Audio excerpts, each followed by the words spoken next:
दोस्तों, हम सभी के जीवन में अलग अलग परेशानियां रहती हैं। जो लोग धैर्य के साथ इनका सामना करते हुए आगे बढ़ते रहते हैं, वे जीवन में सुख शांति प्राप्त कर लेते हैं। जो लोग धैर्य खो देते हैं, उनके सामने और ज्यादा समस्याएं बढ़ने लगती हैं। एक लोक कथा के अनुसार पुराने समय में एक शिष्य परेशानियों की वजह से बहुत निराश हो गया था।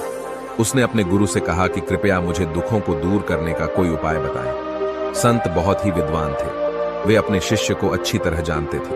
उन्होंने कहा कि मैं तुम्हें उपाय तो बता दूंगा, लेकिन पहले गांव में जो सबसे सुखी व्यक्ति हो, उसके घर से मुट्ठी भर अनाज लेकर आओ। शिष्य गुरु की आज्ञा पाकर गांव में सबसे सुखी व्यक्ति खोजने निकल पड़ता है।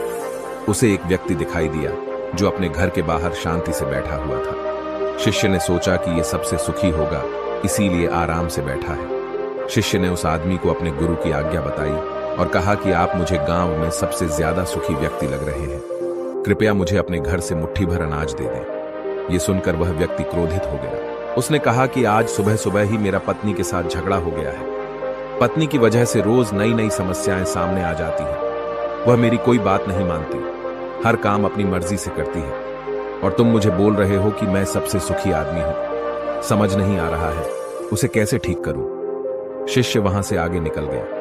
कुछ देर बाद उसे फिर एक व्यक्ति दिखाई दिया। शिष्य ने उसे अपने गुरु की आज्ञा बताई। उस व्यक्ति ने कहा कि भाई, मेरा पड़ोसी बहुत धनवान है, उसके पास सभी चीजें हैं, मेरे पास तो कुछ नहीं है। मैं तो बहुत गरीब हूं। पूरे गांव में घूमने के बाद भी शिष्य को कोई सबसे सुखी इंसान नहीं मिला। वह गुरु के पास लौट आया, गुरु को पूरी बात बता दी। गुरु ने कहा कि सभी लोग खुद से ज्यादा दूसरों की वजह से दुखी हैं। लोग खुद पर ध्यान नहीं देते हैं। यही दुखों का मूल कारण है। अगर हम सुखी रहना चाहते हैं तो हमें दूसरों पर नहीं, खुद पर ध्यान देना चाहिए। अपनी बुराइयों को दूर करें। कभी भी किसी दूसरे व्यक्ति से मुकाबला न करें, और अगर मुकाबला करनी ही है तो स्वयं के किए हुए पुराने कामों से करें।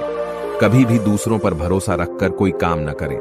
दोस्तों, अपनी योग्यता पर भरोसा रखें और उसी के अनुसार काम करें। यही सुखी रहने का सूत्र है।